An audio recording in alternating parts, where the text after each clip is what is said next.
Welcome back to Presto. Today we're making a gluten-free molasses pie, also called a Shoefly pie if you're from the East Coast. I'll list the ingredients here, and for the full recipe, the link will be in the description. We're going to start by making the streusel.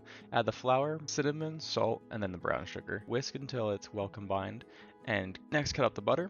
While it's still cold, add it into the mixture with your hands. If you have a pastry cutter, you can use this too, but hands will work just as well.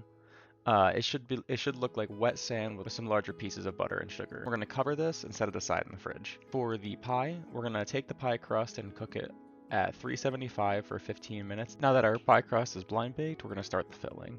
We're going to boil water, add some molasses. You should see it pretty much immediately dissolve in, and add the baking soda. Give it a nice swirl until the bubbles start forming. We're going to pour it into the pie pan. It should go about 75% up the pie crust. After this, we're going to add the streusel. Just crumble it up on top a little bit at a time using your hands. And then we're going to take the streusel and crumble it over the top a little bit at a time with your hands, making sure that none of the pie filling is visible through the streusel topping. Now we're going to take it, put it in the oven for 25 minutes and loosely cover it with foil and place back into the oven for another 30 minutes.